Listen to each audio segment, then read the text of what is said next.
आज अपन BSc third year quantum mechanics एक पार्ट है अपने क्वांटम मैकेनिक्स का, इसके बारे में अपन आज सीरीज स्टार्ट करने जा रहे हैं पूरी क्वांटम मैकेनिक्स की।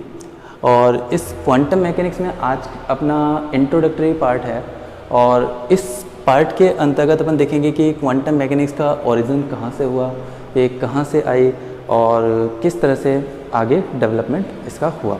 ठीक है, चलते हैं आगे, अपन स्टार्ट करते हैं। तो क्वांटम मैकेनिक्स एक्चुअली है क्या कि क्वांटम मैकेनिक्स सबसे न्यू पार्ट है।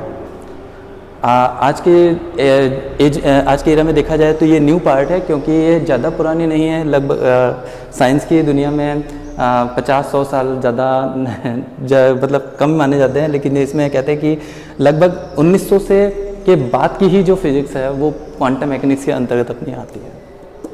ठीक है, उससे पहले क्या था, उससे पहले अपनी क्लासिकल मैकेनिक्स चलती थी। क्लासिकल मैकेनिक्स में यानी जिसमें बड़े पार्टिकल से संबंधित जितने भी लॉस थे, जिसको इसी मैकेनिक्स को अपन न्यूटोनियन मैकेनिक्स भी बोलते हैं। तो न्यूटोनियन मैकेनिक्स के अंतर्गत हम लोग जानते हैं न्यूटन्स ने अपने गति के या मोशंस के 3 लॉस अपने पास में दिए थे, और उन्हीं से रिलेटेड जो भी अपनी मैकेनिक्स है वो अपनी क्लासिकल मैकेनिक्स के अंतर्गत आती है। इसमें थर्मोडायनेमिक्स का पार्ट भी आता है।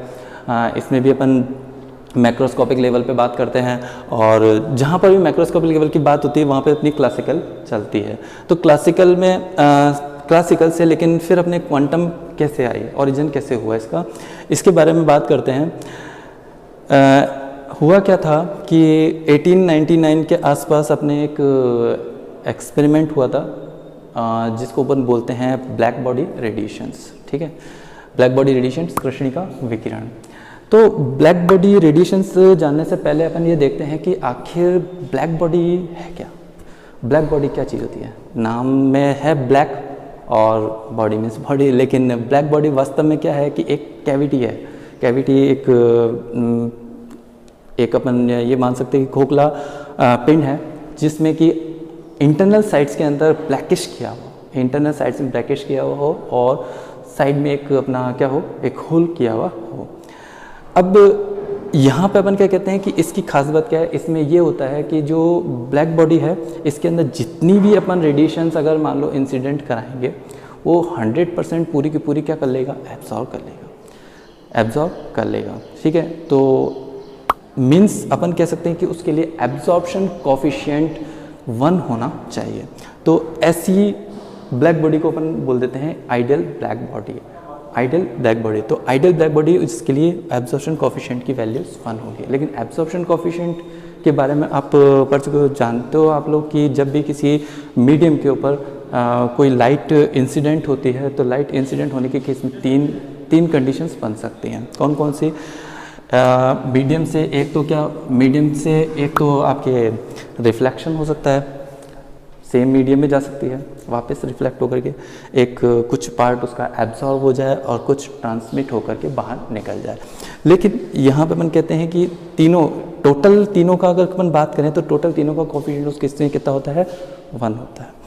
यहाँ पे बात करते हैं कि अगर टोटल कोफिशिएंट अपना A अगर 1 है तो इसका मतलब है रिफ्लेक्शन और ट्रांसमिशन की बात अपन नहीं कर रहे हैं, वहाँ पे उसकी वैल्यू कितनी है, 0 है।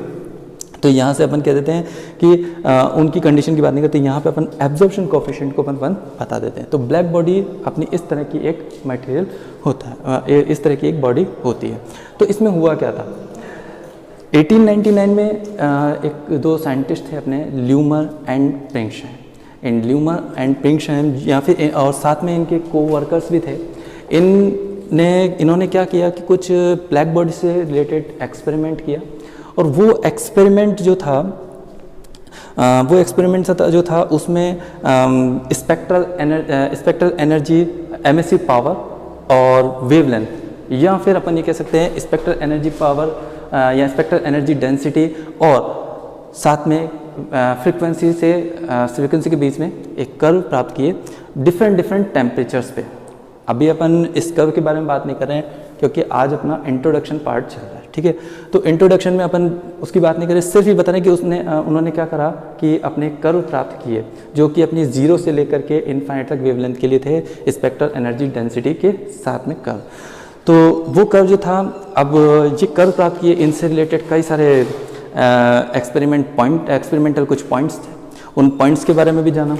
अब जाना तो उसके बारे में फिर कहा कि जब ये सारे पॉइंट्स एक एक्सपेरिमेंट में निकल रहे हैं तो इनका कोई मैथमेटिकल वेरिफिकेशन भी होना चाहिए। ऑब्वियस बात है, होना चाहिए वेरिफिकेशन, वरना फिर मतलब क्या हुआ, कोई एक्सपेरिमेंट का जब अपन कुछ मैथमेटिकली बता ही नहीं पा रहे हैं तो फिर उस एक्सपेरिमेंट के बारे में का मतलब अपने को पूरी नॉलेज नहीं है। इसलिए कहते हैं कि इसके बारे में फिर बाद में रिसर्च आगे हुई, और रिसर्च के अंतर्गत 2 साइंटिस्ट थे अपने, जिनमें एक का नाम आता है आपका वीन्स और एक का नाम आता है रेले जीन्स। दोनों ने अपने रिसर्च को आगे बढ़ाया, और उन्होंने क्या करा कि उन कर्व्स के बारे में जानकारी प्राप्त करने की कोशिश की, मैथमेटिकली उनके लिए डिस्क्रिप्शन किया पूरा के पूरा, मैथमेटिकल फॉर्मूलेज निकाले। दोनों ने अच्छे फॉर्मूले प्राप्त किए, और दोनों फॉर्मूले जो थे वो बहुत अच्छी तरह से वेरीफाई भी कर रहे थे उसको, लेकिन कुछ कमियां थी। कमियां ऐसे थी, उन्होंने एक तो यूज़ किया था क्वांटम मैकेनिक्स, कोई जानता नहीं था क्वांटम मैकेनिक्स, किसी ने नाम ही नहीं सुना था उसका। क्लासिकल मैकेनिक्स जानते थे, क्लासिकल मैकेनिक्स में थर्मोडायनेमिक्स का उपयोग करके दोनों ने क्या करा, अपनी रिसर्च को आगे बढ़ाया। ठीक है, थर्मोडायनेमिक्स का उपयोग करके दोनों ने अपने फॉर्मूले प्राप्त किए। फॉर्मूले प्राप्त करने के बाद में क्या हुआ कि जब देखा गया कि उन फॉर्मूलों से कर्व बनाया गया, तो एक फॉर्मूले से जो कर्व प्राप्त किया वो तो केवल लोअर वेवलेंथ के लिए सही दे रहा था, और एक फॉर्मूला जो था उससे केवल हायर वेवलेंथ के लिए सही आ रहा था, केवल रिलेशन। लेकिन हुआ ये कि अब अपन इसका मतलब, तो वो जो रिजल्ट प्राप्त किए इसका मतलब सही नहीं थे। उन्होंने अपनी थर्मोडायनेमिक्स या क्लासिकल मैकेनिक्स बिल्कुल सही लगाई, कोई कमी नहीं थी, सब तरफ से चेक किया गया, कोई कमी नहीं थी, लेकिन फिर भी जो रिजल्ट आ रहे थे वो गलत प्राप्त हो रहे थे। अब जब गलत प्राप्त हो रहे थे तो फिर बोले कि अब क्या किया जाए, सब तरफ से देखा गया, बोले कि अब इसका कुछ पता ही नहीं लग पा रहा, भाई कैसे करा जाए। तो हुआ ये, फिर इनके बाद में एक और साइंटिस्ट आए, जिनका आपने नाम सुना ही होगा आज की तारीख में, इनका नाम है प्लांक। इनके नाम से क्वांटम मैकेनिक्स में प्लांक कांस्टेंट नाम आप लोगों ने बहुत अच्छी तरह से सुना होगा। तो ये प्लांक एक ऐसे साइंटिस्ट थे जिन्होंने रेडिएशंस को क्वांटाइज्ड बता दिया। क्वांटाइज्ड का मतलब होता है टुकड़े टुकड़े होना, यानी पैकेट्स के रूप में होना किसी भी चीज़ का। यानी अब रेडिएशन को उन्होंने रेगुलर नहीं बताया, उन्होंने बोला कि रेडिएशन जो है वो रेडिएशन रेगुलर नहीं है, वो छोटे छोटे पैकेट्स के रूप में है, टुकड़ों के रूप में है। अब वो जो टुकड़ों के रूप में है तो उनको हार्मोनिक ऑसिलेटर के रूप में बताते हुए उन्होंने क्या करा, मीन एनर्जी निकाली। मीन एनर्जी लेकर के उन्होंने कुछ अपनी मैथमेटिक्स करी, और मैथमेटिक्स करने के बाद में उन्होंने एक रिलेशन प्राप्त किया जिसको प्लांक रेडिएशंस लॉ कहते हैं। और उस प्लांक रेडिएशन लॉ के निकालने के बाद में जब उसका लोअर वेवलेंथ या हायर वेवलेंथ के लिए चेक किया गया तो रिज़ल्ट बिल्कुल 100% सही प्राप्त हुए। ठीक है, एक बात बता दूं मैं आपको कि प्लांक जो साइंटिस्ट थे उन्होंने क्वांटम मैकेनिक्स के बारे में क्वांटा शब्द सबसे पहले प्रयोग किया उन्होंने, लेकिन उन्होंने 100% प्योर क्वांटम मैकेनिक्स का यूज़ भी नहीं किया था। क्यों नहीं किया था? क्योंकि उन्होंने उसके अंतर्गत जो एक स्टैटिकल मैकेनिक्स का पार्ट आता है वो उन्होंने क्लासिकल वाला पार्ट ही यूज़ किया था, इसलिए वो 100% क्वांटम मैकेनिक्स पर बेस्ड नहीं थी। लेकिन हाँ, उस समय पर ये एक क्रांतिकारी चीज़ थी, क्योंकि जिस चीज़ को कोई जानता नहीं था उन्होंने बिल्कुल एक नई चीज़ दे दी, क्वांटम मैकेनिक्स। तो